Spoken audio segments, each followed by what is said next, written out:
Hello friends, പുതിയൊരു വീഡിയോയിലേക്ക് എല്ലാവർക്കും സ്വാഗതം. ഇന്ന് നമ്മൾ ഡിസ്കസ് ചെയ്യാൻ പോകുന്നത് feed formulation and rationing for dairy animals ആണ്. പിന്നെ അതുപോലെ ഫോഡർ. അപ്പോൾ ഇതിൽ പാർട്ട് 1 ആണ് കേട്ടോ ഇത്. ഞാനത് പിന്നെ ഇതിലിടാൻ മറന്നുപോയി. പക്ഷെ പാർട്ട് 1 ആണ്. പാർട്ട് 2ഉം കൂടെ ഉണ്ട്. കുറച്ചൊരു വലിയ ടോപ്പിക്ക് തന്നെയാണിത്. കുറച്ചധികം കാര്യങ്ങൾ ഡിസ്കസ് ചെയ്യാനുണ്ട്. ഓക്കെ, അപ്പോൾ നമുക്ക് പിന്നെ വീഡിയോ ഇഷ്ടപ്പെട്ടെങ്കിൽ ലൈക്ക് ചെയ്യാനും ഷെയർ ചെയ്യാനും കമൻറ്റ് ചെയ്യാനും മറക്കല്ലേ. അതുപോലെ ചാനൽ സബ്സ്ക്രൈബ് ചെയ്യാത്തവരാണെങ്കിൽ സബ്സ്ക്രൈബ് ചെയ്ത് വെച്ചിട്ട് ഓൾ ബെൽ ഐക്കൺ കൂടെ ഒന്ന് ക്ലിക്ക് ചെയ്യുക. അതിൽ ഓൾ തന്നെ സെലക്ട് ചെയ്യുക. അങ്ങനെയാണെങ്കിൽ മാത്രമേ നമ്മൾ ഇടുന്ന എല്ലാ വീഡിയോസിൻ്റെയും നോട്ടിഫിക്കേഷൻസ് നിങ്ങൾക്ക് ലഭിക്കത്തുള്ളൂ. ചിലപ്പോൾ ഇന്ന് സൗണ്ട് പതിഞ്ഞതുപോലെയൊക്കെ തോന്നാം, നല്ല സുഖമില്ല, അതുകൊണ്ടാണ്. അപ്പോൾ അത് നിങ്ങൾ മനസ്സിലാക്കുമെന്ന് വിചാരിക്കുന്നു. നമുക്ക് വേഗം ക്ലാസ്സിലേക്ക് പോവാം. ശരിക്കും നമ്മുടെ ഫീഡ് ഇപ്പം നമുക്ക് തന്നെ അറിയാം അല്ലേ, നമുക്ക് തന്നെ അറിയാം നമ്മൾ ഒരു മാസത്തെ സാലറി നമ്മൾ എന്തിനൊക്കെ വേണ്ടിയിട്ട് സ്പെൻഡ് ചെയ്യുന്നു എന്നുള്ളത് അല്ലേ. അപ്പം അതിൽ നമുക്ക് അറിയാവുന്ന എന്താണ്, നമ്മൾ അതിൽ മെയിനായിട്ട് സ്പെൻഡ് ചെയ്യുന്നത് ചിലപ്പോൾ നമുക്ക് EMI ഉണ്ടാവാം, ഇനി വണ്ടിയിൽ പെട്രോൾ അടിക്കേണ്ടി വരും, അതുപോലെ ബാക്കി ഒരുപാട് ആവശ്യങ്ങൾ, ഡ്രസ്സ് എടുക്കാനുണ്ടാവും, എല്ലാം ഉണ്ടാവും. പക്ഷെ നമ്മൾ മെയിൻ ഇമ്പോർട്ടൻസ് കൊടുക്കുന്നത് നമ്മൾ പട്ടിണി ഇല്ലാതെ ജീവിക്കുക. അത് തന്നെയാണല്ലോ നമ്മുടെ മെയിൻ ഇമ്പോർട്ടൻസ്. അത് തന്നെയാണ് ഇവിടെയും പറയുന്നത്. അന്ന് നമ്മൾ പറഞ്ഞതാണ് എക്സ്പെൻഡിച്ചറിന്റെ കാര്യം. ഓക്കെ, ആനിമൽ എക്സ്പെൻഡിച്ചറിന്റെ കാര്യം നമ്മൾ കഴിഞ്ഞ ഹൗസിങ്ങിലും ഇതിലൊക്കെ നമ്മൾ പറഞ്ഞതാണ്. അപ്പോൾ ഈ എക്സ്പെൻഡിച്ചറിൽ നമുക്ക് ആദ്യം കഴിഞ്ഞു കഴിഞ്ഞാൽ, ആദ്യത്തെ ഹൗസിങ്ങും കാര്യങ്ങളും എല്ലാം കഴിഞ്ഞു കഴിഞ്ഞാൽ രണ്ടാമത്തേതായിട്ട് ഏറ്റവും കൂടുതൽ എക്സ്പെൻസ് നമ്മൾ ചെലവഴിക്കുന്നത് കാറ്റലിന്റെ ഫീഡിന് തന്നെയാണ്. കാറ്റൽ ഫീഡ് എന്ന് പറഞ്ഞു കഴിഞ്ഞാൽ നമുക്ക് എത്രയാണോ ആനിമൽ പ്രൊഡക്ഷനിൽ നമുക്കിപ്പം പാല് കിട്ടുന്നുണ്ട്, അതുപോലെ ഡ്രോപ്പ് പർപ്പസിന് വേണ്ടിയിട്ടുള്ള പിന്നെ ബുള്ളൊക്കെ ആണെങ്കിൽ നമ്മൾ അവരുടെ ആ ഒരു പേർപ്പസ് കഴിഞ്ഞു കഴിഞ്ഞാലും അവരുടെ ആ ഒരു പിന്നെ കിളക്കുന്നത് പോലെയുള്ള ഒരുപാട് ഉപകാരങ്ങൾ നമ്മൾ അവരിൽ നിന്ന് എടുക്കുന്നുണ്ട്. അതിൻ്റെ ലാഭങ്ങൾ നമുക്ക് ഉണ്ടാവുന്നുണ്ട്. പക്ഷെ നമുക്ക് എത്രത്തോളം കിട്ടുന്ന ലാഭമുണ്ടോ അതിന് 70% ടോട്ടൽ കോസ്റ്റ് നമ്മൾ ചെലവഴിക്കുന്നത് എന്തിനാണ്? അവരുടെ തന്നെ ഫീഡിന് വേണ്ടിയിട്ടാണ്. അപ്പോൾ ഈ ഫീഡിൽ എന്ന് പറഞ്ഞു കഴിഞ്ഞാൽ ഒരു ഗുഡ് ആനിമൽ ഫീഡ് എന്ന് പറഞ്ഞിട്ടുണ്ടെങ്കിൽ അതിൽ എന്തൊക്കെ വേണം? പ്രോട്ടീൻ വേണം, കാർബോഹൈഡ്രേറ്റ് വേണം, ഫാറ്റ് വേണം, മിനറൽസ് വേണം, വൈറ്റമിൻസ് വേണം. അങ്ങനെയുള്ള എല്ലാ കാര്യങ്ങളുമുള്ള ഒരു നല്ലൊരു ഡയറ്റ് തന്നെ ആർക്ക് വേണം? നമ്മുടെ കാറ്റൽസിന് വേണം. അതുപോലെ തന്നെ ഒരു നല്ലൊരു ഗുഡ് ക്വാളിറ്റി ഫീഡ് ആണെങ്കിൽ അത് നല്ല രുചികരമായിരിക്കും. അതുപോലെ തന്നെ എക്കണോമിക്കലി നമുക്ക് വലിയൊരു ബാധ്യതയാവാത്ത രീതിയിലായിരിക്കും. അതുപോലെ തന്നെ ഫീഡ് ലിബറലി ആയിരിക്കും, അതൊന്ന് ബൾക്കി ആയിരിക്കും, ലെക്സേറ്റീവ് ആയിരിക്കും, അതുപോലെ ഫ്രീ ഫ്രം ടോക്സിൻസും ആയിരിക്കും. നമുക്ക് തന്നെ അറിയാലേ, നമുക്ക് പിന്നെ നമ്മൾ ഭക്ഷണം കഴിക്കുമ്പോൾ പ്രത്യേകിച്ച് നമ്മൾ കേരളക്കാർ ഒരുപാട് ചോറ് കഴിക്കും അല്ലേ. നമുക്ക് ആ ചോറ് കഴിച്ചു കഴിഞ്ഞാൽ മാത്രമേ ഒന്ന് തൃപ്തി വരുള്ളൂ. അതെന്തുകൊണ്ടാണ്? ഈ ചോറിൽ ആകെ അടങ്ങിയിരിക്കുന്ന കാർബോഹൈഡ്രേറ്റ് മാത്രമാണ്. പക്ഷെ നമുക്ക് അതൊരു ബൾക്കിയാണ്. നമ്മൾ ഈ ഡയറ്റൊക്കെ ഒരുപാട് ഫോളോ ചെയ്യുമ്പോൾ നമുക്കത് ഫസ്റ്റൊക്കെ വളരെയധികം ബുദ്ധിമുട്ടായിട്ട് തോന്നാൻ കാരണം ബൾക്കി ആയിരിക്കില്ല. ഡയറ്റ് ഫോളോ ചെയ്യുമ്പോൾ നമുക്ക് വേണ്ട ന്യൂട്രിറ്റീവ് വാല്യൂസ് ഒക്കെ അതിൽ നിന്ന് കിട്ടും, പക്ഷെ അതെന്തായിരിക്കില്ല? ബൾക്കി ആയിരിക്കില്ല. അപ്പൊ അതുകൊണ്ട് അതൊന്നും നമുക്കൊരു സംതൃപ്തി വരില്ല. അപ്പൊ അതുകൊണ്ട് നമ്മൾ കാറ്റൽസിലായാലും നമുക്കാണെങ്കിലും നമ്മൾ കഴിക്കുന്ന ഭക്ഷണം എന്തായിരിക്കണം? കുറച്ച് ബൾക്കി ആയിരിക്കണം. പിന്നെ ടോക്സിൻസിൽ നിന്ന് പിന്നെ എന്തുണ്ടാവണം? ഫ്രീ ആയിരിക്കും വേണം. എന്തിനാണ് നമ്മുടെ നീഡ്? ന്യൂട്രിയൻസും ഇതൊക്കെ വേണം എന്നുള്ളതിന്റെ കാര്യം എന്താണ്? അതിന്റെ നീഡ് എന്താണെന്ന് വെച്ച് കഴിഞ്ഞാൽ ഒന്ന് ബോഡി മെയിൻ്റനൻസ് തന്നെയാണ്. നമുക്ക് തന്നെ അറിയാം, അതൊന്ന് ബോഡി മെയിൻ്റനൻസ് തന്നെയാണ്. രണ്ടാമത്തേതാണ് എന്ത്? Production requirements. കുറെ കാര്യങ്ങൾ നമ്മുടെ ഇതിലില്ലാത്തത് ഞാൻ പറയും, അപ്പൊ അതൊക്കെ നിങ്ങൾ എഴുതി വെക്കണം കേട്ടോ. രണ്ടാമത്തെ എന്താണ്? പ്രൊഡക്ഷൻ റിക്വയർമെന്റ്സ് ആണ്. അവർക്ക് ഒരുപാട് പ്രൊഡക്ഷൻ ചെയ്യണം. അപ്പൊ ആ പ്രൊഡക്ഷന് വേണ്ടിയിട്ടുള്ള പ്രൊഡക്ഷൻ എന്ന് വെച്ച് കഴിഞ്ഞാൽ മിൽക്കൊക്കെ പ്രൊഡ്യൂസ് ചെയ്യണം. അപ്പൊ ഈ മിൽക്കൊക്കെ പ്രൊഡ്യൂസ് ചെയ്യണമെങ്കിൽ അവരുടെ ഉള്ളിൽ എന്ത് വേണം? ന്യൂട്രിറ്റീവ് വാല്യൂസ് ഉണ്ടാവണം. അങ്ങനെയാണെങ്കിൽ അതെന്തായാലും വേണം. പിന്നെ ഡേ ടു ഡേ ആക്ടിവിറ്റീസ്, അവരുടെ ഡേ ടു ഡേ ആക്ടിവിറ്റീസ് എല്ലാം ചെയ്യണമെങ്കിലും എന്താണ്? അവർക്ക് ന്യൂട്രിയൻസും അതുപോലെ ഫുഡും അങ്ങനെയുള്ള കാര്യങ്ങളെല്ലാം ആവശ്യം ഉണ്ട്. ഇനി ഒരു ഗുഡ് ഫീഡിന്റെ ആവശ്യകത അല്ലെങ്കിൽ അതിന്റെ ക്യാരക്ടറിസ്റ്റിക്സ് നമ്മുടെ ടെക്സ്റ്റ് ബുക്കിൽ കൊടുത്തേക്കുന്നതാണ്. എന്ത്? ബൾക്കി ആയിരിക്കണം. ഞാൻ പറഞ്ഞു ബൾക്കി ആവണം. നമുക്ക് തന്നെ അറിയാം അല്ലെ, ബാലൻസ്ഡ് ഇൻ ന്യൂട്രിയൻസ് ആണ്. ന്യൂട്രിയൻസിന് ബാലൻസ് ചെയ്യാൻ കഴിയണം, കൂടാനും പാടില്ല കുറയാനും പാടില്ല. പിന്നെ ക്ലീൻ ആൻഡ് ഫ്രഷ് ആയിരിക്കണം, ഫ്രീ ഫ്രം ടോക്സിൻസ് ആയിരിക്കണം, എക്കണോമിക്കൽ ആയിരിക്കണം. കാരണം നമുക്ക് അവർക്ക് കൊടുക്കാൻ കഴിഞ്ഞ് കഴിഞ്ഞാൽ അവർ തടിച്ചു കൊഴുക്കുന്നു എന്നത് കൊടുത്ത് തന്നെ നമുക്കും അതിൽ എന്ത് വേണം, ലാഭം വേണം. നമ്മൾ ഭയങ്കരമായിട്ടുള്ള ഫുഡ്സൊക്കെ അവർക്ക് കൊടുക്കുകയാണെങ്കിൽ നമുക്ക് എന്ത് ചെയ്യാൻ പറ്റും, അത് എന്താണ് എക്കണോമിക്കലി കുറച്ച് ബുദ്ധിമുട്ടുള്ള കാര്യമാണ്, അതിന് കുറച്ചധികം വിലയാവും. അപ്പൊ അത് നമുക്ക് ബുദ്ധിമുട്ടാണ് അല്ലേ, കൊടുക്കാൻ കഴിയില്ല.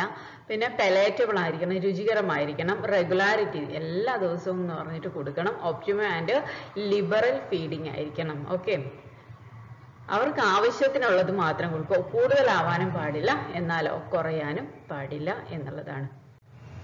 ഇനി കോമൺ ന്യൂട്രിയൻസ് ഏതൊക്കെയാണ്? ഒന്ന് carbohydrate, protein, minerals, fat, vitamins, water. ഓർക്കുക, carbohydrate, protein, minerals, fat, vitamins, water. കുറച്ച് കാര്യങ്ങൾ മാത്രം ഞാൻ ഓരോന്നിനെ കുറിച്ചും പറയാം. അതിൽ ബാക്കിയുള്ളതൊക്കെ നമ്മൾ എന്താണ് വൈറ്റമിൻസ് നമുക്ക് തന്നെ അറിയാം, വേണ്ട വൈറ്റമിൻസ് ഏതൊക്കെയാണ്, നമ്മുടെ ശരീരത്തിന് വേണ്ട വൈറ്റമിൻസ് ഏതൊക്കെയാണ്, മിനറൽസ് ഏതൊക്കെയാണ് എന്നൊക്കെ നമുക്കറിയാം. അപ്പൊ ആ ഒരു രീതിയിൽ തന്നെയാണ് നമ്മുടെ കാറ്റിൽസിനും വേണ്ടത്. അതൊക്കെ നമുക്ക് ശരിക്കും നമ്മുടെ ബയോളജി പഠിക്കുമ്പോൾ നമുക്ക് കിട്ടുന്ന വിവരങ്ങളും തന്നെ മതിയാവും കേട്ടോ. പക്ഷെ അതിലേക്ക് വേണ്ട എക്സ്ട്രാ കാര്യങ്ങൾ ഞാൻ പറഞ്ഞു തരും. ഓക്കെ, നമുക്ക് തന്നെ അറിയാം 50% of the animal body weight of water. Okay, 50% of animal body is water ആണ്. അതുപോലെ 70 to 90% വാട്ടർ ആയിട്ടുള്ള ചില ടിഷ്യൂസ് ഉണ്ട്. അത് ഏതൊക്കെയാണ്? ബ്ലഡ് ഒക്കെ 70 to 90% വാട്ടർ ആണ്. ഓക്കെ, ഓർത്തിരിക്കാം, 50% വാട്ടർ ആണ് ടോട്ടൽ ഹോൾ ബോഡി വെയിറ്റ്. പക്ഷെ 70 to 90% ഒക്കെ ഉള്ള വാട്ടർ കണ്ടന്റ് ഉള്ള ടിഷ്യൂസും ഉണ്ട്. അതിന് എക്സാമ്പിൾ ആണ് ബ്ലഡ് ഒക്കെ. പിന്നെന്താണ്? വാട്ടർ എന്ന് പറയുന്നത് എന്താണ്? ഒരു ഐഡിയൽ സോൾവെന്റ് ആണ്, ആണല്ലോ. വാട്ടർ എന്ന് പറയുന്നത് ഒരു ഐഡിയൽ സോൾവെന്റ് ആണ്. Act as the transport system of the body. പിന്നെ തെർമോ റെഗുലേഷന് ഹെൽപ്പ് ചെയ്യുന്നുണ്ട്. Cell rigidity and elasticity. Okay, cell rigidity and elasticity. പിന്നെ ഹൈഡ്രോലൈസിസ്, ലൂബ്രിക്കേഷൻ, ആസിഡ് ബേസ് ബാലൻസ്, ഇതിനൊക്കെ എന്താണ് നമുക്ക് വാട്ടർ നിർബന്ധമാണ്. നമ്മുടെ ബോഡിയിലും ഇതൊക്കെ തന്നെയാണ് അല്ലേ വേണ്ടത്. ഞാൻ കുറച്ച് കാര്യങ്ങൾ പറഞ്ഞു എന്ന് മാത്രമാണ്. നമ്മുടെ ബോഡിയിൽ വാട്ടർ എന്തൊക്കെ ചെയ്യുന്നുണ്ടോ അതേ കാര്യങ്ങൾ എന്ത് ചെയ്യുന്നുണ്ട് ആനിമൽസിന്റെ ബോഡിയിലും ചെയ്യുന്നുണ്ട്. പിന്നെ ഇതില് നമുക്ക് കിട്ടേണ്ടത്, നമ്മൾ ശരിക്കും ഒരു ഭക്ഷണം അവർക്ക് കൊടുക്കുന്ന ഭക്ഷണം എന്ന് പറഞ്ഞാൽ, നമ്മൾ നാട്ടിൻപുറത്തുകാരൊക്കെ ആണെങ്കിൽ എപ്പോഴും എന്ത് ചെയ്യുന്നുണ്ട്, പുല്ലരിയാൻ പോണം എന്ന് പറയുന്ന ഇത് കേട്ടിട്ടുണ്ടോ? നിങ്ങളെ നാട്ടിലുണ്ടോ എന്നറിയില്ല. ഞങ്ങൾ വയനാട്ടില് ചിലർക്കെങ്കിലും സംശയം തോന്നും, അയ്യോ ഇടയ്ക്കാണെങ്കിൽ തിരുവനന്തപുരം ലീവ് പറയുമ്പോൾ തിരുവനന്തപുരത്തിന്റെ കാര്യം പറയുന്നു, വയനാടാകുമ്പോൾ വയനാട് അല്ല. ചിലപ്പം ക്ലാസ് എടുക്കുമ്പോൾ ഞങ്ങൾ വയനാട്ടുകാരെ എന്ന് പറയുന്നു. ഒറിജിനൽ എൻ്റെ വയനാടാണ്, ഞാനിപ്പോൾ താമസിക്കുന്നതാണ് തിരുവനന്തപുരം കേട്ടോ. അപ്പം അതുകൊണ്ടാണ് രണ്ടും വരുന്നത്. അപ്പൊ ഞങ്ങൾ വയനാട്ടുകാരുടെ കാര്യം എന്താണെന്ന് വെച്ച് കഴിഞ്ഞാൽ, പശുവിനെ വളർത്തും. പശുവിനെ വളർത്തി കഴിഞ്ഞ് കഴിഞ്ഞാൽ എല്ലാവരും പറയുന്നതാണ് രാവിലെയും വൈകുന്നേരവും പുല്ലരിയാൻ പോകണം, അതുപോലെ എന്ത് ചെയ്യണം, അവര് മേയാൻ കൊണ്ടുപോകണം എന്നൊക്കെ പറയും. ആ സമയം എന്ന് പറയുന്നത് അവിടെ അതിൽ നിന്ന് നമുക്ക് കിട്ടുന്നതാണ് ഗ്രീൻ ഗ്രാസ് ആണ് അല്ലെ. അപ്പൊ ഗ്രീൻ ഗ്രാസ് കിട്ടുക എന്ന് പറഞ്ഞാൽ അതും ഇളമ്പുല്ലാണെങ്കിൽ കുറച്ചും കൂടെ ബെറ്റർ ആണ് കേട്ടോ. വാട്ടറിൽ ഗ്രീൻ ഗ്രാസ് ആണ് അവർക്ക് കിട്ടുക. ഈ ഗ്രീൻ ഗ്രാസ് അവർ കഴിക്കുമ്പോൾ അതിൽ 70% എന്താണ്? 70% വാട്ടർ ആണ്. ഗ്രീൻ ഗ്രാസിൽ 70% എന്താണ്? വാട്ടർ ആണ്. പിന്നെ എന്നാല് നമുക്ക് ഈ സ്ട്രോ കിട്ടൂല്ലേ. സ്ട്രോ പറഞ്ഞു കഴിഞ്ഞാൽ എന്താ? നമ്മള് നെല്ലൊക്കെ കൃഷി ചെയ്തിട്ട്, ഞങ്ങൾ സാധാരണ നെൽകൃഷിക്കാരാണ്, ബേസിക്കലി നെൽകൃഷിക്കാരാണ് ഉപ്പയൊക്കെ. അപ്പൊ ഈ നെല്ല് കൃഷി ചെയ്ത് കഴിഞ്ഞു കഴിഞ്ഞാൽ അതിന് വരുന്ന പുല്ല് എന്നാ പറയാ. നെല്ലിന് വൈക്കോല് കഴിഞ്ഞാൽ നെല്ലും പുല്ലും വേർതിരിക്കുക എന്നാ പറയാ. വൈക്കോല് എന്നാണ് നമ്മൾ പിന്നീട് അതിനെ ഇതാകുമ്പോൾ പറയാ. ഈ നെല്ലും പുല്ലും മാറ്റി കഴിഞ്ഞു കഴിഞ്ഞാൽ ഈ പുല്ലിനെ നന്നായിട്ട് ഉണക്കും. നന്നായിട്ട് ഉണക്കിയിട്ട് മെഷീൻ വെച്ചിട്ട് അവർ ഓരോരോ ഉരുളകളാക്കും. നിങ്ങൾ കണ്ടിട്ടുണ്ടോ എന്നറിയില്ല. പണ്ടൊക്കെ ആണെങ്കിൽ മെഷീനൊന്നും ഇല്ലാതെ നമ്മൾ ഒരു വടി കുത്തിയിട്ട് ഇങ്ങനെ പുല്ലിനെ കളക്ട് ചെയ്തു. പക്ഷെ ഇപ്പം അത് ഒരു മെഷീൻ വന്നിട്ട് എന്ത് ചെയ്യും, നല്ല റൗണ്ട് ആയിട്ട് ഒരു ചെണ്ട പോലെ കെട്ടിത്തരും. എന്നിട്ട് ആ ഓരോ ചെണ്ടയ്ക്ക് ഇത്ര വില എന്ന് പറഞ്ഞുകൊണ്ട് നമ്മൾ എന്ത് ചെയ്യും, പശുവുള്ള അല്ലെങ്കിൽ ഫാമുകൾക്ക് ഇത് വിൽക്കും. അപ്പോൾ ഈ സാധനത്തിൽ അങ്ങനെ ഫാമിലേക്ക് വിൽക്കുന്നത് അവർക്ക് എന്തിനാണ്? ഒന്ന് ബെഡിങ്, ഓക്കെ, അവർക്ക് ഭക്ഷണം കൊടുക്കാൻ, ഭക്ഷണമായിട്ടുള്ളതാണ് ഒന്ന്. സ്ട്രോയ അവരുടെ ഫുഡാണ്. രണ്ടാമത്തത് അവർക്ക് ബെഡിങ്ങിന് വേണ്ടിയിട്ട് നമ്മൾ ഉപയോഗിക്കും. ബെഡിങ്ങിന് അവർ നന്നായിട്ട് അവർക്ക് അത് നിരത്തി കൊടുത്തിട്ട് അതിൽ അവർക്ക് കിടക്കാൻ പറ്റും. അപ്പോൾ അങ്ങനെയുള്ള ഒരുപാട് ഉപയോഗമുള്ളതാണ് സ്ട്രോ എന്ന് പറയുന്നത്.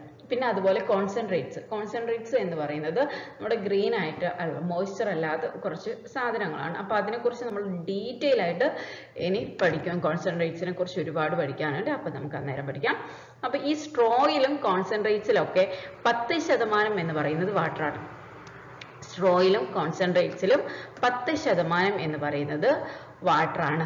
ഇനി അവർക്ക് ഡെയിലി എത്ര, നമ്മൾ ശരി കഞ്ഞിവെള്ളമൊക്കെ കുടിക്കാൻ വേണ്ടിയിട്ട് അവർക്ക് കൊടുക്കൂലേ? കഞ്ഞിവെള്ളം, നമ്മുടെ കഞ്ഞിവെള്ളം ഒന്നും മറിച്ച് കളയല്ലേ? നാട്ടിൻപുറത്തിൽ അങ്ങനെയൊക്കെ ഉണ്ട്. കഞ്ഞിവെള്ളമൊന്നും നിങ്ങൾ കളയല്ലേ, അതൊക്കെ എടുത്തു വെക്കണേ, ഞങ്ങളുടെ പശുവിന് കൊടുക്കണം, ആടിന് കൊടുക്കണം എന്ന് പറഞ്ഞിട്ട് അവർ എന്ത് ചെയ്യും? കളക്ട് ചെയ്യാൻ വരും. നമ്മുടെ കഞ്ഞിവെള്ളമൊക്കെ നമ്മൾ അവർക്ക് കൊടുക്കും. അങ്ങനെ ഇപ്പോഴും അങ്ങനെയൊന്നും കാണുന്നില്ല. പക്ഷെ പണ്ടൊക്കെ അത് സ്ഥിരമായിരുന്നു. നമ്മുടെ നാടുകളിലൊക്കെ രാവിലെ ആയി കഴിഞ്ഞ് കഴിഞ്ഞാൽ വന്നിട്ട് കഞ്ഞിവെള്ളം എടുത്തുകൊണ്ട് പോകുന്ന പെണ്ണുങ്ങൾ വരും, എടുത്തു പോവും. അങ്ങനെയുള്ള കാര്യങ്ങളൊക്കെ ഉണ്ടായിരുന്നു. അപ്പൊ നിങ്ങളുടെ നാട്ടിൽ ഇപ്പോഴും അങ്ങനെ ഉണ്ടെങ്കിൽ ഒന്ന് കമന്റ് ചെയ്തേക്കാട്ടോ. നമുക്കറിയാമല്ലോ നമ്മുടെ പഴമയൊക്കെ ഇപ്പോഴും നിലനിൽക്കുന്ന നാടുകളുണ്ടോ എന്ന് നോക്കാം. അപ്പൊ ഈ വാട്ടർ, അപ്പൊ ഇവർക്ക് കാറ്റലിന് എത്ര ലിറ്റർ വാട്ടർ ഒരു ദിവസം കൊടുക്കണം? ഒരു ദിവസം എന്ന് പറയുന്നത് 40 മുതൽ 120 ലിറ്റർ വരെ കൊടുക്കണം.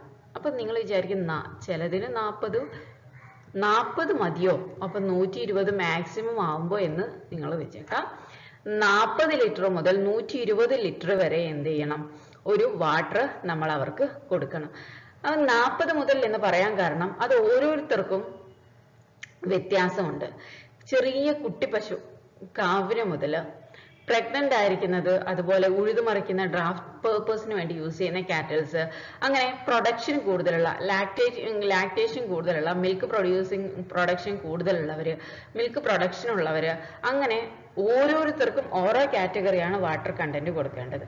അപ്പൊ അത് നമുക്ക് ഏകദേശം ഒറ്റയടിക്ക് ഒരു കാറ്റിൽ എത്ര വെള്ളം കുടിക്കണം എന്ന് ചോദിച്ചു കഴിഞ്ഞാൽ നമുക്ക് പറയാം അത് 40 മുതൽ 120 ലിറ്റർ വരെ എന്ന് പറയാം. ചെറിയ കുട്ടിയായിരിക്കുന്ന സമയത്ത് 40 ലിറ്റർ മതിയാവും. എന്ന് കഴിഞ്ഞാൽ അതുപോലെ വലിയ പ്രായമായി അവർക്ക് ഒരു പ്രൊഡക്ഷനും ഇല്ല, അതുപോലെ ഡ്രാഫ്റ്റ് പേർപ്പസും ഇല്ല, അങ്ങനെയുള്ളവർക്കും ഈ 40 ലിറ്റർ ഒക്കെ മതിയാവും. അവർക്കും ഒരുപാട് നമ്മൾ വെള്ളമൊന്നും കൊടുക്കേണ്ട ആവശ്യമൊന്നുമില്ല. എന്നാൽ അതിനിടയിൽ വരുന്ന പ്രഗ്നന്റ് ആയിരിക്കുന്ന ആള്, പിന്നെ അതുപോലെ ലാക്ടേറ്റിംഗ് എന്താ പറയാ, നമ്മുടെ മിൽക്ക് പ്രൊഡ്യൂസിങ് ആയിട്ടുള്ള കാറ്റൽസ്, അങ്ങനെയുള്ള ഓരോന്നിനും നമ്മൾ 120 ഡ്രാഫ്റ്റ് പേർപ്പസിന് യൂസ് ചെയ്യുന്നവർക്കൊക്കെ നന്നായി വെള്ളം കൊടുക്കണം. നമുക്ക് തന്നെ അറിയാലേ, നമ്മൾ വല്ലാതെ കഷ്ടപ്പെട്ട് വെയിലത്തൊക്കെ പണിയെടുത്ത് വരുവാണെങ്കിൽ നമുക്ക് നന്നായി വെള്ളം കണ്ടട്ടെ. അത് തന്നെയാണ് അവരുടെയും അവസ്ഥ എന്ന് പറയുന്നത്. ഓക്കെ, ഇനി അവർക്ക് 10%-ലും താഴെയാണ് വെള്ളം എങ്കിൽ അവരുടെ മരണത്തിന് പോലും ഇത് കാരണമാവും. നമുക്ക് തന്നെ അറിയാലോ, നമുക്ക് വെള്ളം കുറഞ്ഞു കഴിഞ്ഞാൽ നമ്മുടെ ബോഡിക്ക് ഉണ്ടാവുന്ന മാറ്റം എന്ന് പറഞ്ഞതുപോലെ തന്നെ അവർക്കും എന്താണ്, പിന്നെ വെള്ളം കുറഞ്ഞു കഴിഞ്ഞാൽ അത് ഡെത്ത് വരെ ഉണ്ടാവാൻ ചാൻസ് ഉണ്ട്. ഇനി അടുത്തത് നമുക്ക് ഈ പ്രോട്ടീനെ കുറിച്ചും കുറച്ചൊന്ന് പറയാം. പ്രോട്ടീൻ എന്താണ്? Made up of amino acid ആണ്. ഓക്കെ, അമിനോ ആസിഡ് കൊണ്ട് പ്രൊഡ്യൂസ് ചെയ്തിരിക്കുന്നതാണ് പ്രോട്ടീൻ. നമുക്ക് എല്ലാവർക്കും അറിയാവുന്നത് തന്നെയാണ് അല്ലെ, made up of amino acid ആണ്. ഇത് തന്നെ എന്തൊക്കെയുണ്ട്? 2 വിധത്തിലുണ്ട്. ഒന്ന് അമിനോ ആസിഡ് ആണ്. Protein made up of amino acid 2 വിധത്തിലാണ് ഉള്ളത്. ഒന്ന് എസെൻഷ്യലും, രണ്ടാമത്തത് എന്താണ്? നോൺ എസെൻഷ്യലുമാണ്. എസെൻഷ്യലും നോൺ എസെൻഷ്യലുമാണ്. എസെൻഷ്യൽ എന്ന് പറയുന്നത് കഴിഞ്ഞാൽ അത് നമ്മൾ പുറത്തുനിന്ന് കൊടുക്കണം, ഇതെന്താവില്ല. നോൺ എസെൻഷ്യൽ എന്ന് പറഞ്ഞു കഴിഞ്ഞാൽ അത് അവരങ്ങ് ഉണ്ടാകും. Cannot synthesized by animals required such as ഇത് ഡയറ്റിൽ റിക്വയർ ചെയ്യേണ്ട അമിനോ ആസിഡ്സിനെയാണ് എസെൻഷ്യൽ അമിനോ ആസിഡ്സ് എന്ന് പറയുന്നത്. അപ്പൊ നമ്മൾ ഒരു കാര്യം ഓർത്തിരിക്കുക, നമുക്ക് പഠിക്കാനുള്ളത് എസെൻഷ്യൽ മാത്രമാണ്. നോൺ എസെൻഷ്യൽ എന്നുള്ളത് നമുക്ക് അറിയേണ്ട ആവശ്യമില്ല, കാരണം അത് അവരിൽ മുമ്പേ ഉണ്ടാവുന്നതാണ്. എസെൻഷ്യൽ അമിനോ ആസിഡ്സ് എന്ന് പറഞ്ഞു കഴിഞ്ഞാൽ cannot synthesized by animals required as such in the diet. Okay,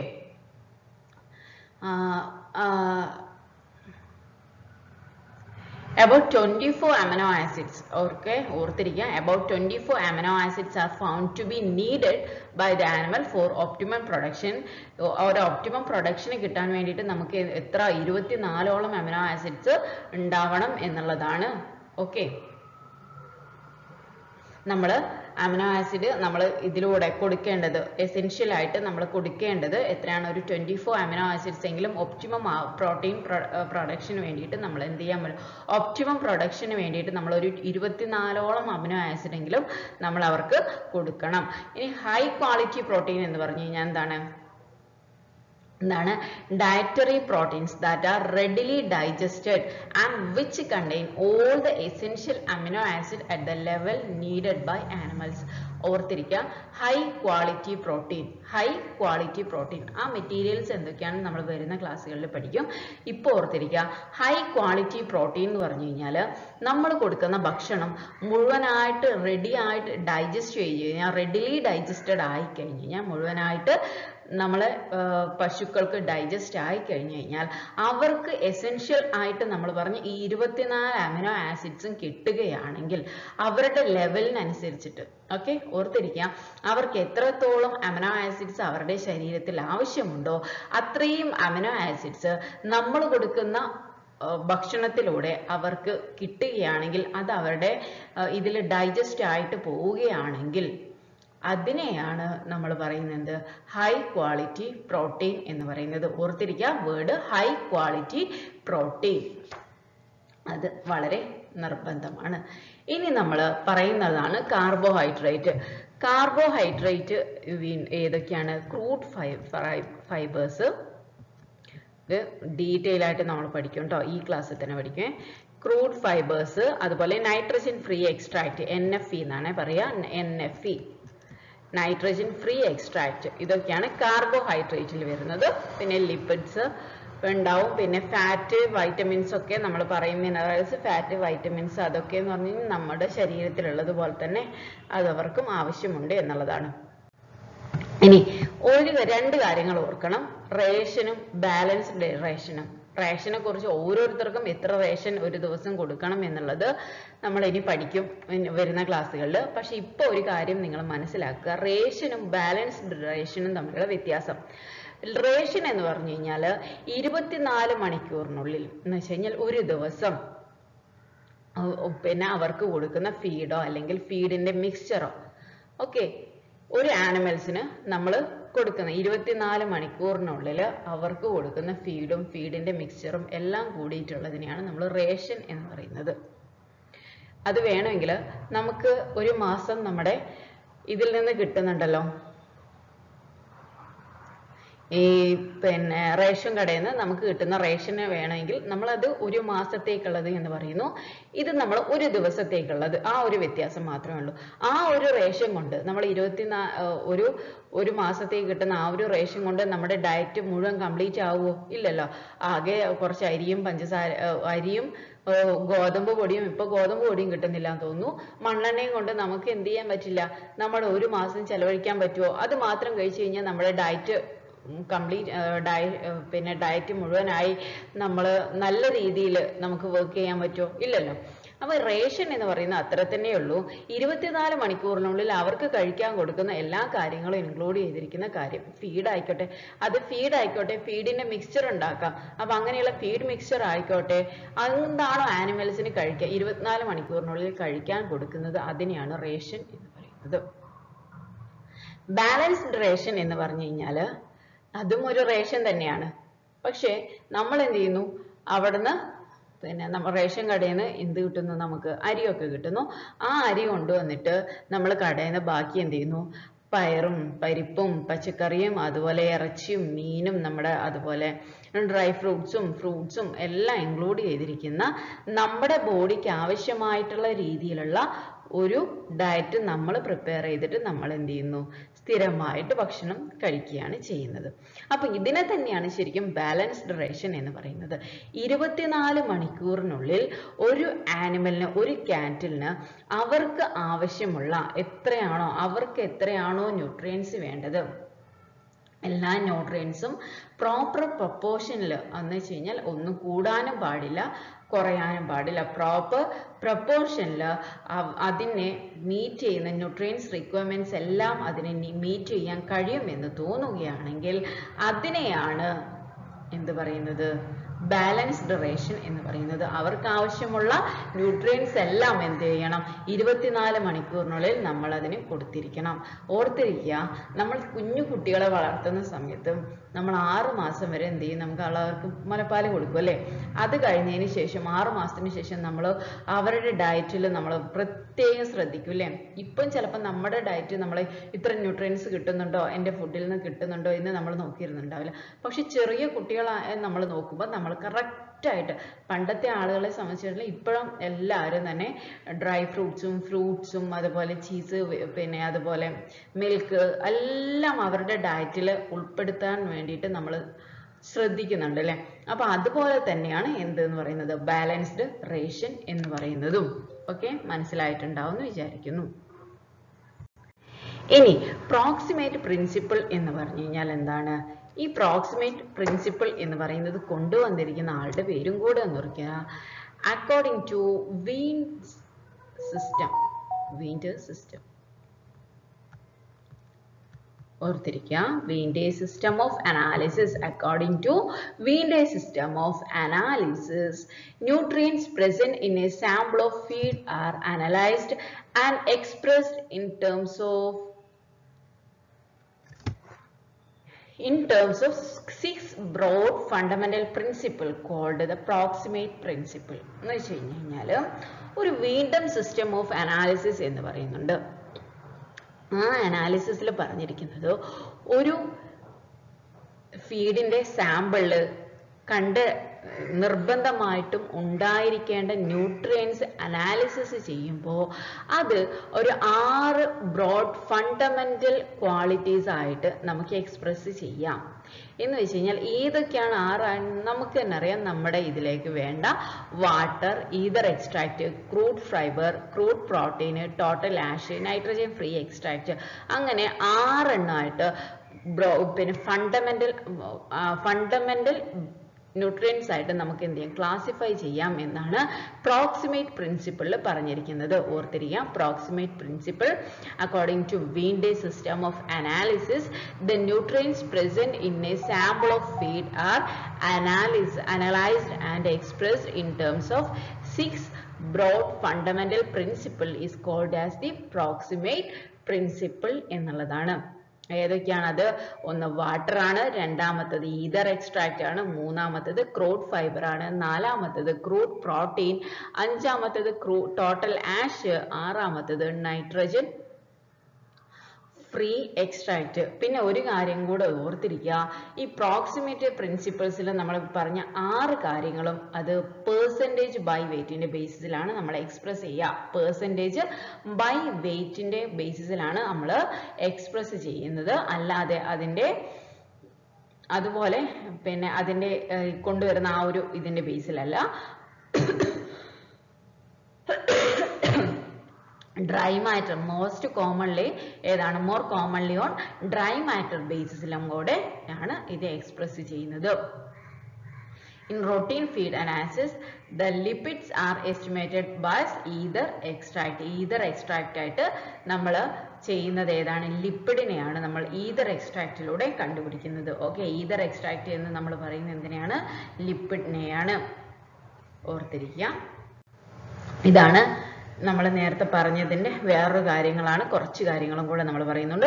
types and characteristics of animal feed stuff. Animal feed stuffs broadly classified into 3 categories depending upon the percentage of crude fibre. ഞാൻ നേരത്തെ പറഞ്ഞ 6 എണ്ണം എന്ന് പറയുന്നത് proximate principle അനുസരിച്ചിട്ടാണ് കേട്ടോ.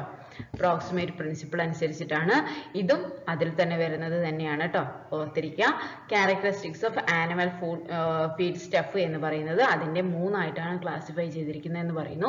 ഒന്ന് crude fibre, പിന്നെ രണ്ടാമത്തത് ടോട്ടൽ ഡൈജസ്റ്റബിൾ ന്യൂട്രിയൻസ്, മൂന്നാമത്തതാണ് ക്രൂഡ് പ്രോട്ടീൻ. ഓർത്തിരിക്കുക, crude fibre, total digestible nutrients, അതുപോലെ ക്രൂഡ് പ്രോട്ടീൻ. ഇതെല്ലാം എന്താണ് പെർസെൻറ്റേജിലാണ് എക്സ്പ്രസ് ചെയ്യുന്നത്, അതും ഓർത്തിരിക്കുക. എന്താണ് ക്രൂഡ് പ്രോട്ടീൻ എന്ന് പറയുന്നത്? Crude protein content of A feed is determined with the basis of basic assumption that all the nitrogen present in the feed stuff is contained in the form of different proteins. Nitrogen ആണ്, നൈട്രജന്റെ പെർസെൻറ്റേജിനാണ് നമ്മൾ എന്ത് പറയുന്നത്? Total protein present in the food. എന്താണ് crude protein എന്ന് പറഞ്ഞു കഴിഞ്ഞാൽ നമുക്ക് വേണമെങ്കിൽ ഇങ്ങനെയും പറയാം, total protein present in the food. The source is എന്താണ്? നൈട്രജനും അമൈഡ്സ്. ഓർത്തിരിക്കുക, നൈട്രജൻ ഇതിലുള്ളത് തന്നെ ആയിരിക്കില്ല ഞാൻ പറയുന്നത്, അപ്പൊ ഇതും കൂടെ ഓർത്തിരിക്കുക, ഞാൻ പറയുന്നതും കൂടെ ഓർത്തിരിക്കുക. എന്തൊക്കെയാണ് ശരിക്കും ക്രൂഡ് പ്രോട്ടീൻ എന്ന് പറഞ്ഞു കഴിഞ്ഞാൽ നമുക്ക് എന്ത് തന്നെ പറയാം, നമുക്ക് protein content. Okay, crude protein content എന്ന് പറഞ്ഞു കഴിഞ്ഞാൽ protein content, total protein present in the food എന്ന് നമുക്ക് പറയാം. ദ സോഴ്സ് എന്ന് പറയുന്നത്, ഇതിന്റെ സോഴ്സ് എന്ന് പറയുന്നതാണ് നമ്മൾ പറയുന്ന നൈട്രജന്. അതുപോലെ നമുക്കറിയാം നൈട്രജന്റെ വെറൈറ്റീസ് ആയിട്ട് വരുന്നതാണ് amides, amino acids, urea, nitrates. ഓർത്തിരിക്കുക, യൂറിയ ഒക്കെ നമ്മൾ അവർക്ക് കൊടുക്കുന്നുണ്ട് കേട്ടോ, കുറച്ച് ചെറിയൊരു അളവിൽ. അപ്പൊ അതൊക്കെ എന്ന് പറയുന്നത് ക്രൂഡ് പ്രോട്ടീൻ കണ്ടന്റിൽ വരുന്നു. എന്താണ്? പ്രോട്ടീൻസ് കണ്ടെയ്ൻ 16% of nitrogen ആണ്, അത് ഓർത്തിരിക്കുക. 16% of feed stuff is contained from the form of different proteins and all such proteins contains 60% of nitrogen. 60% nitrogen ഉണ്ടാവും. ഓക്കെ, ഇനി the protein estimated by multiplying the total nitrogen by the factor of 6.25 is called crude protein. ഓർത്തിരിക്കുക, protein നമ്മൾ estimate ചെയ്ത് കഴിഞ്ഞ് കഴിഞ്ഞാൽ അതിനെ total നൈട്രജനെ അതിൽ കണ്ടിരിക്കുന്നത് നമ്മൾ പ്രോട്ടീൻ മുഴുവനായിട്ട് എക്സ്ട്രാക്ട് ചെയ്തു. ഓർത്തിരിക്കുക, ടോട്ടൽ പ്രോട്ടീൻ എക്സ്ട്രാക്ട് ചെയ്തു. അപ്പൊ അതിൽ കണ്ടുപിടിക്കുന്ന നൈട്രജൻ ഉണ്ടാവുമല്ലോ, ടോട്ടൽ നൈട്രജൻ നമ്മൾ പറഞ്ഞു 16% നൈട്രജൻ ഉണ്ടാവും എന്ന് പറഞ്ഞു. അപ്പൊ ഈ ടോട്ടൽ നൈട്രജൻ ഇൻറ്റു 6.25 ഓർത്തിരിക്കുക, ഇൻറ്റു 6.25നെയാണ് നമ്മൾ എന്ത് പറയുന്നത്? ക്രൂഡ് പ്രോട്ടീൻ എന്ന് പറയുന്നത്. ഓക്കെ, ഇനി പിന്നെ ഡൈജസ്റ്റബിൾ ക്രൂഡ് പ്രോട്ടീൻ എന്താണെന്ന് കൂടെ നിങ്ങളൊന്ന് ഓർത്തിരിക്കുക. The portion of the protein digested by the animal. Okay, നമ്മൾ എല്ലാ മുഴുവനും അവര് ഡൈജസ്റ്റ് ചെയ്യുമെന്നില്ല അല്ലെ, നമുക്ക് തന്നെ അറിയാം. നമ്മൾ തന്നെ ഭക്ഷണം കഴിച്ചു കഴിഞ്ഞാൽ മുഴുവൻ നമ്മൾ ദഹിച്ചിട്ട് നമ്മുടെ ശരീരത്തിലേക്ക് കിട്ടത്തില്ല. അപ്പൊ അങ്ങനെ the portion of the protein digested by the animal പിന്നെ ഡൈജസ്റ്റ് ചെയ്ത് കഴിഞ്ഞു കഴിഞ്ഞാൽ നമ്മൾ അതിനെ നമുക്ക് പറയാം ഡൈജസ്റ്റബിൾ ക്രൂഡ് പ്രോട്ടീൻ എന്ന് വേണമെങ്കിൽ നമുക്കതിനെ പറയാം. ഇനി പക്ഷെ ഒരു കാര്യം ശ്രദ്ധിക്കുക, നമ്മൾ എടുക്കുന്നതിൽ നിന്ന് 75% ഓഫ് ക്രൂഡ് പ്രോട്ടീനും എന്താണ്? ഡൈജസ്റ്റബിൾ തന്നെയാണ്. 70% ഓഫ് ക്രൂഡ് പ്രോട്ടീനും ഡൈജസ്റ്റബിൾ ആണ്, അത് ഓർത്തിരിക്കുക. ഇനിയാണ് അടുത്തതാണ് TDN. TDN എന്ന് പറഞ്ഞു കഴിഞ്ഞാൽ എന്താണ്? എനർജി വാല്യൂ ഓഫ് ഫീഡ് എന്ന് വേണമെങ്കിൽ നമുക്ക് പറയാം. എനർജി വാല്യൂ ഓഫ് ഫീഡ് എന്ന് പറയുന്നതാണ് TDN എന്ന് പറയുന്നത്. എന്താണ് TDN? Requirements of animal changes according to the changes of animals life. ആനിമൽസിന്റെ ലൈഫിനനുസരിച്ചിട്ട് അത് എന്ത് ചെയ്യാൻ പറ്റും? TDN വ്യത്യാസപ്പെടും. ഓർത്തിരിക്കാം, അത് തന്നെയാണ് പറയുന്നത്. Refers to the energy value of feed. ഫീഡിൽ ഉണ്ടാവുന്ന എനർജി വാല്യൂ ആണ് എന്ത് പറയുന്നത്? ടോട്ടൽ ഡൈജസ്റ്റബിൾ ന്യൂട്രിയൻസ് എന്ന് വേണമെങ്കിൽ നമുക്ക് പറയാം. എന്താണ് TDN എന്ന് പറയുന്നത്? ഓർത്തിരിക്കുക, TDNൽ ഫസ്റ്റ് ഒരു എക്സ്പ്ലനേഷൻ നമ്മുടെ ടെക്സ്റ്റിൽ കൊടുത്തേക്കുന്നത് എന്താണെന്ന് വെച്ച് കഴിഞ്ഞാൽ, അതിന് വേണമെങ്കിൽ നമുക്ക് നമ്മുടേത് തന്നെ നമുക്ക് ഉദ്ദേശിക്കാം. നമ്മൾ കുറച്ചധികം ചോറ് എടുത്തിട്ട് നമുക്ക് കഴിക്കുന്നു.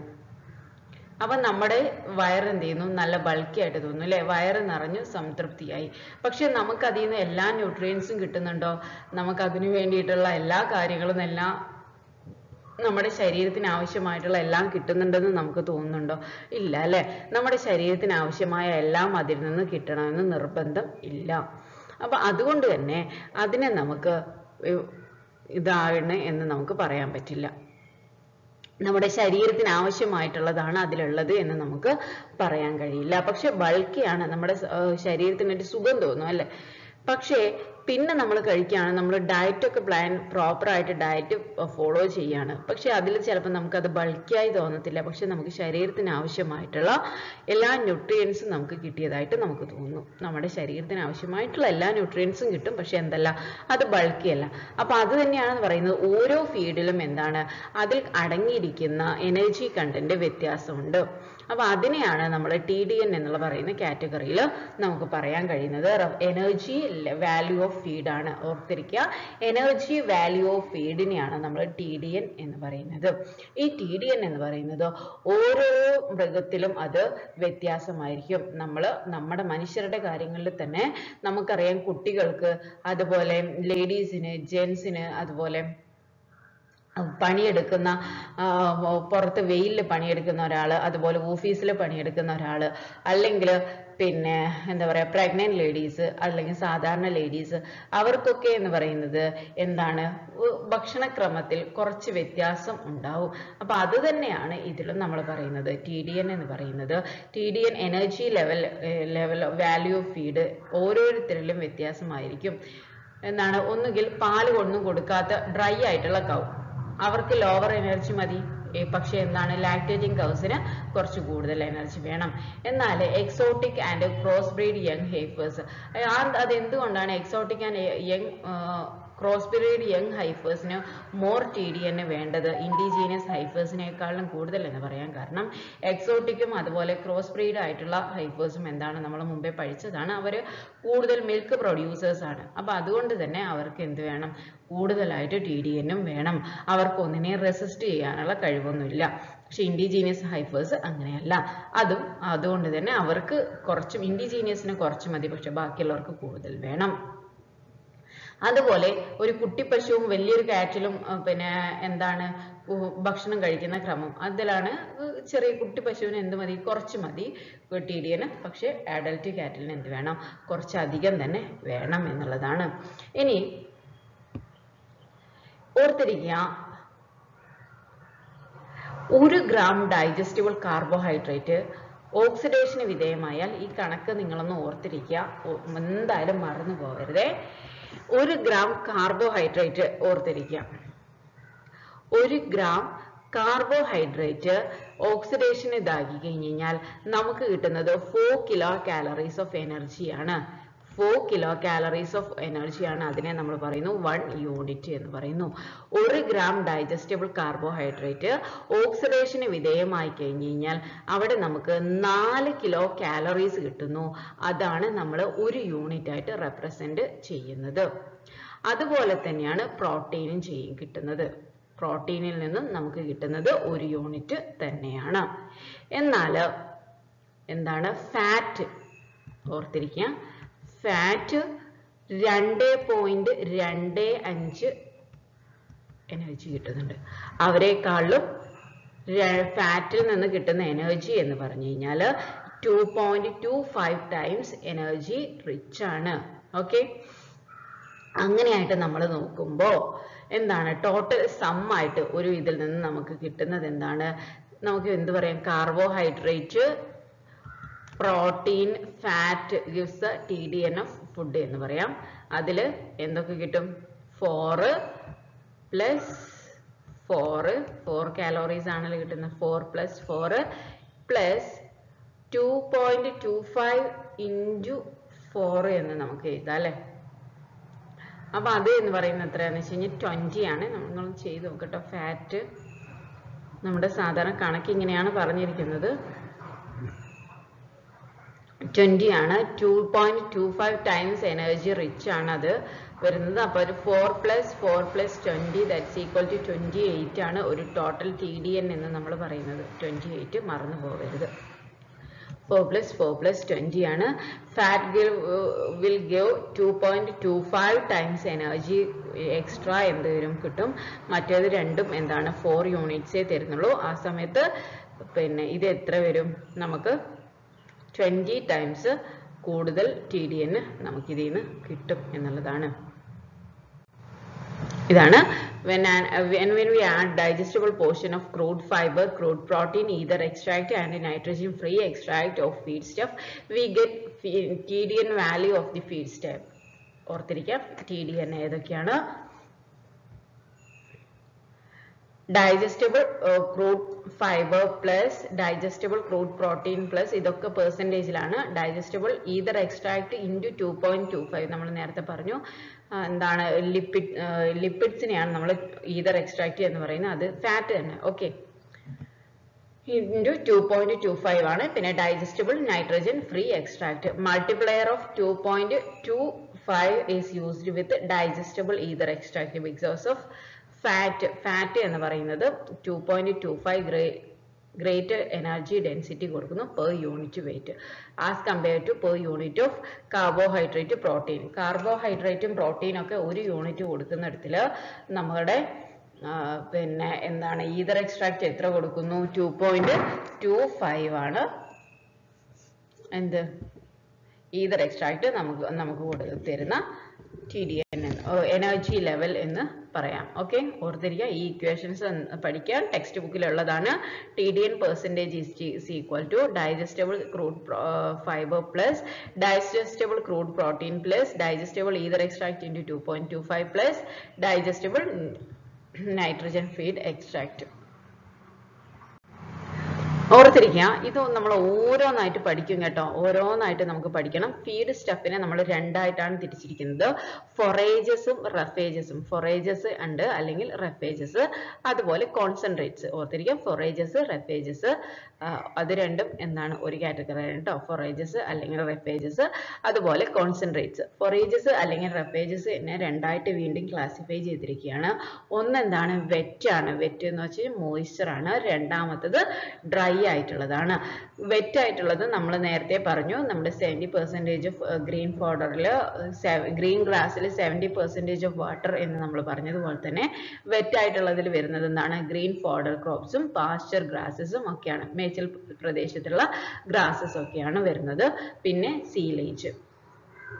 സീലേജിനെ കുറിച്ച് നമ്മൾ കഴിഞ്ഞ ക്ലാസ്സിൽ ഡിസ്കസ് ചെയ്തതാണ്. ഓർത്തിരുന്നിട്ടുണ്ടാവും എന്ന് വിചാരിക്കുന്നു. പിന്നെ ഡ്രൈ ആണ്. 10 to 15% മോയ്സ്ചർ മാത്രമുള്ള ഡ്രൈ ആയിട്ട് വരുന്നതാണ്. ഹേയും സ്ട്രോയും സ്റ്റോവേഴ്സ് ഹസ്ക് എക്സെട്ര ഒക്കെ വരുന്നത് എന്താണ്? എക്സെട്ര അത്രയും കാര്യങ്ങൾ എന്തിലാണ് വരുന്നത്? ഡ്രൈയിലാണ് വരുന്നത്. ഓരോന്നും നമ്മൾ പഠിക്കും കേട്ടോ, അതുകൊണ്ട് പേടിക്കണ്ട. കോൺസെൻട്രേറ്റ്സിൽ വരുന്നതാണ് എനർജി റിച്ച് ആയിട്ടുള്ള grains, agro industry by product, molasses, അതൊക്കെ കോൺസെൻട്രേറ്റിലെ എനർജി റിച്ച് എന്ന് പറയുന്ന കാറ്റഗറിയിൽ വരുന്നു. പ്രോട്ടീൻ റിച്ച് ആയിട്ടുള്ളതാണ് plant sources, mustard cake, soybean cakes, cotton seed cake, അതൊക്കെ എക്സെട്ര. നമുക്ക് കോക്കനട്ട് നമ്മളറിയില്ല, പിണ്ണാക്ക് എന്ന് പറയുന്ന സാധനം, അതാണ് പ്രോട്ടീൻ റിച്ചിൽ വരുന്നത്. പിന്നെ വൈറ്റമിൻസ് ആൻഡ് മിനറൽസ് കോൺസെൻട്രേറ്റ്സിലെ വേറൊരു കാറ്റഗറിയാണ് വൈറ്റമിൻസ് ആൻഡ് മിനറൽസ്. അത് ആനിമൽ സോഴ്സിൽ നിന്നാണ് കിട്ടുന്നത്. എന്താണ്? Fish, meal, vitamins and minerals അത് അങ്ങനെ തന്നെ കിട്ടുന്നു. പിന്നെ പ്രോട്ടീൻ റിച്ച് വേറൊന്നും കൂടെ കിട്ടുന്നുണ്ട്. ഏതാണ്? ആനിമൽ സോഴ്സിൽ നിന്ന്. ഫിഷിന്റെയും മീലിന്റെയും മീല് അതുപോലെ ബോൺ മീൽ നിന്നൊക്കെ നമുക്ക് എന്ത് ചെയ്യുന്നുണ്ട്? പ്രോട്ടീൻ റിച്ച് ആയിട്ടുള്ള ഫീഡ് സ്റ്റഫും കൂടെ കിട്ടുന്നുണ്ട്. ഓർത്തിരിക്കുക. പിന്നെ ഫീഡിനെ നമ്മൾ നേരത്തെ പറഞ്ഞു മോയ്സ്ചറും ഡ്രൈ മാറ്ററും രണ്ടായിട്ട് തിരിച്ചിട്ടുണ്ട്. ഇതിങ്ങനെ റിപ്പീറ്റ് ചെയ്ത് പറയാൻ കാരണം ഇതൊക്കെ ടെക്സ്റ്റിലുള്ള പിക്ചേഴ്സ് തന്നെയാണ് കേട്ടോ. ഫീഡിനെ മോയ്സ്ചറും ഡ്രൈ മാറ്ററും ആയിട്ട് തിരിച്ചിട്ടുണ്ട്. ഡ്രൈ മാറ്ററിനെ വീണ്ടും നമ്മൾ ക്ലാസിഫൈ ചെയ്യാണ്. ഓർഗാനിക് മാറ്ററും ഇനോർഗാനിക് മാറ്ററും. ഇനോർഗാനിക് മാറ്ററിൽ വരുന്നതാണ് ആഷ് എന്ന് പറയുന്നത്. ഇനോർഗാനിക് മാറ്ററിൽ വരുന്നതാണ്. ഓർഗാനിക് മാറ്ററിൽ വരുന്നതാണ് crude protein, crude fat, crude fibre, nitrogen free extract. Organic ഏത് വിധത്തിലുള്ള ക്ലാസിഫിക്കേഷൻ ചോദിച്ചു കഴിഞ്ഞാൽ നമുക്ക് കിട്ടണം. Crude protein, crude fat, crude fiber, nitrogen free extract. ഇനി അടുത്തതാണ് നമ്മൾ നേരത്തെ പറഞ്ഞ 6 കോൺസ്റ്റിറ്റ്യൂയൻസ് ഓഫ് ആനിമൽ ഫീഡ് എന്ന് പറയുന്നത് മോയ്സ്ചർ ആണ്. മോയ്സ്ചർ ആണെങ്കിൽ അതിലെ കമ്പോണൻസ് ഏതാണ്? വാട്ടറും വോളറ്റൈൽ സബ്സ്റ്റൻസസും ആണ്. മോയ്സ്ചർ ആണെങ്കിൽ വാട്ടറും വോളറ്റൈൽ സബ്സ്റ്റൻസസും ആണ്. ഡ്രൈ മാറ്റർ ആണെങ്കിൽ രണ്ട് വിധത്തിലുള്ളതാണ്. നമ്മൾ നേരത്തെ പറഞ്ഞു ഓർഗാനിക് മാറ്ററും ഉണ്ട്, ഇനോർഗാനിക് മാറ്ററും ഉണ്ട്. ഇനോർഗാനിക് മാറ്റർ ആകെ ഒരെണ്ണം മാത്രമേ ഉള്ളൂ, ക്രൂഡ് ആഷ് ആണ്. ക്രൂഡ് ആഷ് ന്റെ കമ്പോണൻസ് എന്തൊക്കെയാണെന്ന് വെച്ച് കഴിഞ്ഞാൽ പ്യുവർ ആഷും അതുപോലെ ഓർഗാനിക് റെസിഡ്യൂവും അടങ്ങിയിരിക്കുന്നതാണ് ഇനോർഗാനിക് മാറ്റർ എന്ന് പറയുന്നത്. ഇനി ഓർഗാനിക് മാറ്ററിൽ വരുന്നതാണ് ക്രൂഡ് പ്രോട്ടീൻ, ഈതർ എക്സ്ട്രാക്ട്, അതുപോലെ ക്രൂഡ് ഫൈബർ, അതുപോലെ നൈട്രജൻ ഫ്രീ എക്സ്ട്രാക്ട് നമ്മൾ നേരത്തെ കണ്ടുപിടിച്ചതാണ്. അപ്പോൾ ആ ക്രൂഡ് പ്രോട്ടീനിലെ കണ്ടൻസ് ഏതൊക്കെയാണ്? Pure protein, amino acids, non protein, nitrogen compounds. Okay, ഈ നൈട്രജനുമായിട്ട് ബന്ധപ്പെട്ട എല്ലാം വരുന്നത് ഏതാണ്? ക്രൂഡ് പ്രോട്ടീനിലാണ്. അടുത്താണ് ഈതർ എക്സ്ട്രാക്ട്. നമുക്ക് വേണമെങ്കിൽ ക്രൂഡ് ഫാറ്റ് എന്നും കൂടെ പറയാം. ഇത് എന്തിൽ വരുന്നു? ഫാറ്റിൽ വരുന്നു. ഫാറ്റ് ആണ് അതിൽ വരുന്നത്. ഫാറ്റ് ലിപ്പിഡ്സ്, അതിൽ പിന്നെ അതുപോലെ sterols, fatty acid, fat soluble dyes, അങ്ങനെ ഫാറ്റുമായി ബന്ധപ്പെട്ടതും ലിപ്പിഡുമായി ബന്ധപ്പെട്ട എല്ലാ കാര്യങ്ങളും എന്തിലാണ് വരുന്നത്? ഈതർ എക്സ്ട്രാക്റ്റിലാണ്. പിന്നെയാണ് ക്രൂഡ് ഫൈബർ. ക്രൂഡ് ഫൈബറിലാണ് നമ്മൾ പറയുന്നു, നമുക്കറിയാം അവരെന്താണ്? പുല്ലൊക്കെ ഭക്ഷിക്കും. സസ്യങ്ങളിൽ മാത്രമുള്ള ഒരു പ്രത്യേകതയാണ് എന്ത്? സെല്ലുലോസ് അല്ലെ. അപ്പം ക്രൂഡ് ഫൈബർ ഒക്കെ അതിലാണ് വരുന്നത്. സെല്ലുലോസ്, ഹെമി സെല്ലുലോസ്, ലിഗ്നിൻ ഒക്കെയാണ് ക്രൂഡ് ഫൈബറിന്റെ കമ്പോണൻസ് എന്ന് പറയുന്നത്. ഇനി അടുത്തതാണ് nitrogen free extract. Crude protein നമ്മൾ പറഞ്ഞു നൈട്രജൻ കണ്ടെയ്ൻ ചെയ്തിരിക്കുന്നതാണ് ക്രൂഡ് പ്രോട്ടീൻ. എന്നാൽ നൈട്രജൻ ഫ്രീ എക്സ്ട്രാക്ട് ആകുമ്പോൾ നൈട്രജൻ ഇല്ലാത്തത് അത് ഏതൊക്കെയാണ്? Soluble carbohydrate, hemicellulose, lignin, pectin, organic acids, tannin, water soluble dyes, ഇതൊക്കെ വരുന്നത് എവിടെയാണ്? നൈട്രജൻ ഫ്രീ എക്സ്ട്രാക്റ്റിലാണ്. ഇതൊക്കെയാണ് energy sources of protein energy and protein in animal feed. ഏതൊക്കെയാണ്? Crude fibre, ether extract, crude protein, nitrogen free extract, ഇതൊക്കെയാണ് എന്താണ്? Source of energy. ഓർക്കുക, crude fibre എന്ന് പറയുന്നത് സോഴ്സ് ഓഫ് എനർജി മാത്രമാണ്. ഈതർ എക്സ്ട്രാക്ട് എന്ന് പറയുന്നത് സോഴ്സ് ഓഫ് എനർജി മാത്രമാണ്. എന്നാൽ ക്രൂഡ് പ്രോട്ടീൻ എന്ന് പറയുന്നത് എന്താണ്? Source of energy and protein ആണ്. നൈട്രജൻ ഫ്രീ എക്സ്ട്രാക്ട് എന്താണ്? സോഴ്സ് ഓഫ് എനർജി ആണ്.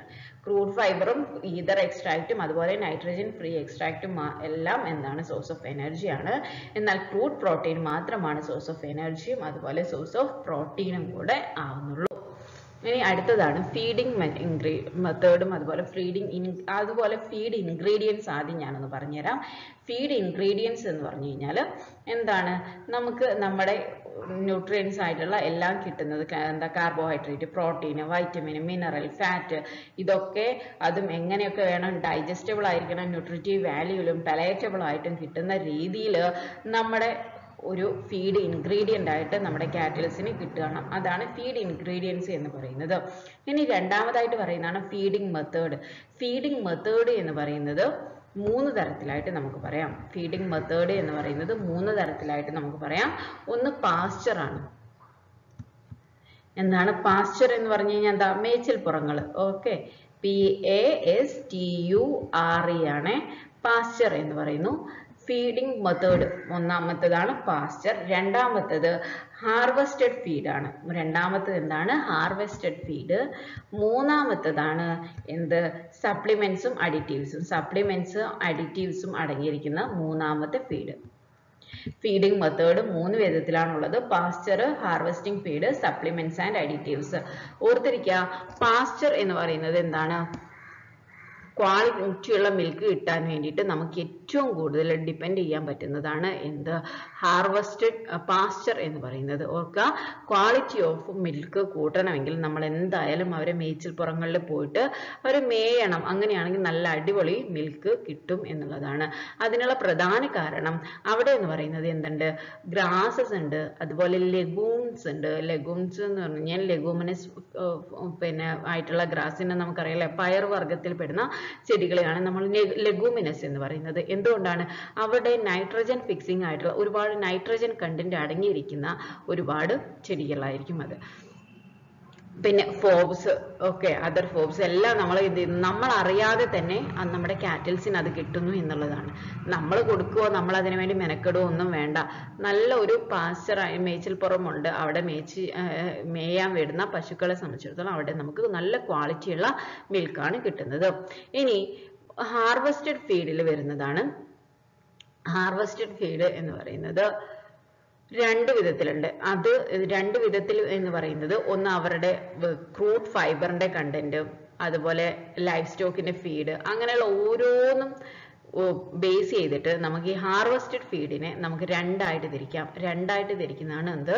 റെഫേജസും അതുപോലെ കോൺസെൻട്രേറ്റ്സും. ഓർത്തിരിക്കാം, ഹാർവസ്റ്റഡ് ഫുഡിനെ നമ്മൾ 2 ആയിട്ടാണ് തിരിച്ചിരിക്കുന്നത്. ഒന്ന് റെഫേജസും അതുപോലെ കോൺസെൻട്രേറ്റ്സും. റെഫേജസ് എന്ന് പറഞ്ഞു കഴിഞ്ഞാൽ ലോ കോൺസെൻട്രേഷൻ ഓഫ് ന്യൂട്രിയൻസ് ആയിരിക്കും, പക്ഷെ വിത്ത് ലെസ്സർ ഡൈജസ്റ്റബിലിറ്റി ആയിരിക്കും. ലെസ്സർ ഡൈജസ്റ്റബിലിറ്റിയും എന്നാലോ ലോ കോൺസെൻട്രേഷനും ആയിരിക്കും. പക്ഷെ എന്താണ്, അത് ബൾക്കിയാണ്. ഓർത്തിരിക്കുക, നമ്മൾ കൊടുക്കുന്ന സ്ട്രോ, അതുപോലെ ഹേ, സീലേജ്, ഗ്രീൻ ഫോഡർ, അതൊക്കെ വരുന്നത് എന്താണ്, റഫേജസിലാണ്. റഫേജസ് എന്ന് പറഞ്ഞു കഴിഞ്ഞാൽ അതിൽ മോർ ദാൻ 18% എന്തുണ്ട്, 18% ഫൈബർ ആണ്. ഓർത്തിരിക്കുക, ഹാർവെസ്റ്റഡ് ഫുഡിനെ നമ്മൾ രണ്ടായിട്ടാണ് തിരിച്ചിരിക്കുന്നത്. ഒന്ന് റഫേജസും രണ്ടാമത്തത് കോൺസെൻട്രേറ്റ്സും ആണ്. റഫേജസ് എന്ന് പറയുന്നത് എന്താണ്, 80% അതിന് മുകളിലോ എന്താണ് ഫൈബർ കണ്ടന്റ് ഉണ്ട്. ഇതിന്റെ ഒരേ ഒരു പ്രത്യേകത എന്ന് പറയുന്നത് നമ്മൾ റൈസിനെ നമ്മൾ പറയുന്നില്ലേ, അതേപോലെ തന്നെയാണ് അവിടെ ലോ കോൺസെൻട്രേഷൻ ഓഫ് ന്യൂട്രിയൻസ് ആയിരിക്കും ഉണ്ടാവുക, ലെസ്സർ ഡൈജസ്റ്റബിലിറ്റി ആയിരിക്കും. പക്ഷെ അതെന്താണ്, ബൾക്കിയാണ്. നമുക്ക് വേണമെങ്കിൽ നമ്മുടെ റൈസിനെ വേണമെങ്കിൽ ഇതാക്കാം. നമ്മൾ പറയുന്നു അവിടെ അതിൽ ഒരുപാട് കാർബോഹൈഡ്രേറ്റ് ഉള്ളത് എന്ന് നമ്മൾ സ്ഥിരമായിട്ട് പറയുന്നില്ലേ എന്ന് പറഞ്ഞതുപോലെ റെഫേജസിലെ ഫൈബറിന്റെ കണ്ടന്റ് 18% കൂടുതലുണ്ട്. പക്ഷെ എന്താണ്, അത് ബൾക്കിയാണ് എന്നുള്ള ഒരു ഇതല്ലാതെ ന്യൂട്രിറ്റീവ് വാല്യൂ എന്താണ്, അതിൽ കുറവാണ്. ലാർജ് എമൗണ്ട് ഓഫ് ലിഗ്നൈൻ, നമ്മളറിയാം ഇത് സസ്യങ്ങളുടെ ഇതാണ് നമ്മൾ കൊടുക്കുന്നതുകൊണ്ട് ലാർജ് എമൗണ്ട് ഓഫ് ലിഗ്നൈൻ ഉണ്ടാവും. സെല്ലുലോസ്, ഹെമി സെല്ലുലോസ്, അതൊക്കെയാണ് ഇതിന്റെ വരുന്നത്. പിന്നെ എന്ന് പറയുന്നത് ലിഗ്നിനും സെല്ലുലോസ് കണ്ടന്റും will be lesser in young plants, but it increases with the more maturity of plants.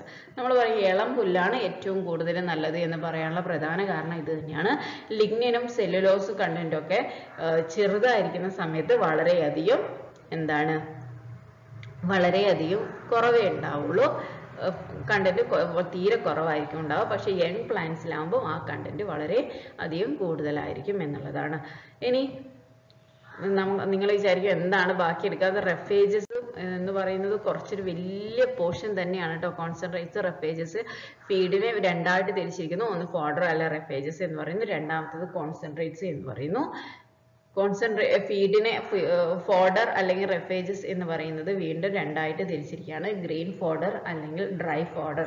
നിങ്ങൾ തന്നെ ആവർത്തിരിക്കുക, ഫോഡർ എന്ന് പറയുന്ന പ്രത്യേകം ഒരു സെഷൻ തന്നെ നമ്മുടെ എന്ത് ചെയ്യുന്നുണ്ട്, സിലബസിൽ തന്നിട്ടുണ്ട്. അപ്പോൾ എനിക്ക് തോന്നുന്നു ഞാൻ ഇന്ന് ഭയങ്കര സ്ലോ ആണെന്ന് എനിക്ക് തന്നെ തോന്നുകയാണ് കേട്ടോ, കാരണം കുറച്ച് വയ്യായികയുണ്ട്. അപ്പം അതുകൊണ്ടാണ്. അപ്പം നിങ്ങൾ നാളെ ആകുമ്പോൾ ഞാൻ അടുത്ത ഇതിൻ്റെ റഫേജും കോൺസെൻട്രേറ്റ്സും മുഴുവനായിട്ട് ഡിസ്കസ് ചെയ്തിട്ട് ഈ ഒരു ക്ലാസ് ഞാൻ വൈൻഡപ്പ് ചെയ്ത് തരാം. കുറച്ചും കൂടെ വലിയ ക്ലാസ് ആയിരിക്കും നാളെ, ഇതിനേക്കാളും വലിയൊരു ക്ലാസ് ആയിരിക്കും. അപ്പോൾ വീഡിയോ ഇഷ്ടപ്പെട്ടെങ്കിൽ ലൈക്ക് ചെയ്യാനും ഷെയർ ചെയ്യാനും കമൻറ്റ് ചെയ്യാനും മറക്കല്ലേ. Thank you all.